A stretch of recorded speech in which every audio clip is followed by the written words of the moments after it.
തിന്നുന്നതിനേക്കാളും വിദ്യാഭ്യാസത്തെക്കാളും ഈ സമൂഹത്തിൽ ചെലവഴിക്കപ്പെടുന്നത് എന്തിനാ? കോസ്മെറ്റിക്. ആ കോസ്മെറ്റിക്കാണ് ഇന്ന് മക്കളെ സ്വാധീനിച്ചുകൊണ്ടിരിക്കുന്നത്. ചുണ്ട് തേക്കാനൊന്ന്, പിരികമത്തെ തേക്കാനൊന്ന്, ചുണ്ടിൻ്റെ താഴെ തേക്കാനൊന്ന്, മൂക്കിൻ്റെ സൈഡ് തേക്കാനൊന്ന്. കല്യാണത്തിന് കറുത്തതിനെ വേളിപ്പിച്ച് സുന്ദരിയാക്കി വേദി കൊണ്ടിടും. ഒരു കല്യാണം കഴിഞ്ഞ് പിറ്റേന്ന് കാണുന്നോല് പറയും മാറിപ്പോയിട്ടുണ്ടടാന്ന്. 11ാമത്തെ ദിവസം പെൺകുട്ടി ആത്മഹത്യ ചെയ്തു. കല്യാണത്തിൻ്റെ അന്നെല്ലാവരും പറഞ്ഞു എൻ്റെ ഭാഗ്യം അങ്ങനത്തെ ഒരു കിട്ടിയത്.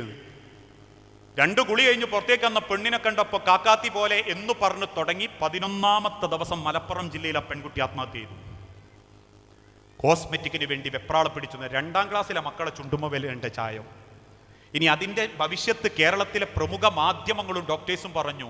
ഇവിടെ കിട്ടുന്ന ലോക്കൽ സാധനം വാങ്ങി പെരട്ടുമ്പോൾ അത് വൃക്കയിലേക്ക് ഏകദേശം എത്താൻ പാടില്ലാത്തതിനേക്കാൾ 12% വൃക്കയെ ബാധിക്കുന്ന മാരക വസ്തു അതിലൂടെ ഉള്ളിലേക്ക് പോകുന്നത്. ചിലരിങ്ങനെ ചോദിക്കും, ചുണ്ടുമലല്ലേ പെരട്ടുന്നുള്ളൂ, തിന്നൊന്നും അല്ലല്ലോ. ഈ പെരട്ടുന്നതിനാ പ്രശ്നം. ഇവിടെ എന്തെങ്കിലും ഒരു പ്രശ്നം ഉണ്ടായാലും കുറച്ച് ഓലമെന്റ് പെരട്ടും. എന്തിനാ നമ്മൾ ചിന്തിക്കണ്ടോ? എല്ലിൻ്റെ നടുവിലെങ്ങാനല്ലേ ഇതെങ്ങനെയാ പള്ളിയിലേക്ക് പോകാൻ? അല്ല, ഈ പെരട്ടുന്നതിൻ്റെ ഉള്ളിൽ കൂടെ ഓരോ സുഷിരങ്ങളിലൂടെയും കോശങ്ങളിലൂടെയും ഇത് അടിയിലേക്ക് പോകും. അതുകൊണ്ട് അവിടെ എല്ലിന് ചതവുണ്ട് തോന്നുമ്പോൾ മേലെ ഓയിൽമെന്റ് പെരട്ടുന്നത്. ഇവിടെ പെരട്ടുമ്പോൾ ഇതിൻ്റെ കോശങ്ങളും സുഷിരങ്ങളും കോശങ്ങളിലൂടെയും ഉള്ളിലേക്ക് പോകുകയെന്ന്. പക്ഷെ മനുഷ്യന്മാർക്ക് തിരിഞ്ഞിട്ടില്ല. ഇപ്പോഴുണ്ട്, ഉമ്മ ചോപ്പിക്കും, മോള് റോസാക്കും. ആക്ഷേപിക്കല്ലോ, ഞാൻ ഒരിക്കൽ കൂടി പറയാം. മാറണം ആഗ്രഹിക്കുന്നവർക്ക് എൻ്റെ വാക്ക് സ്വീകരിക്കുക. അല്ലാത്തവർക്ക് ഇറങ്ങിപ്പോകുമ്പോൾ ഞാൻ മനസ്സുകൊണ്ട് പറയാം, ഓനങ്ങനെ കുറേ പ്രസംഗിക്കുന്നതിന് എന്താണ്, എനിക്ക് പ്രശ്നമല്ല.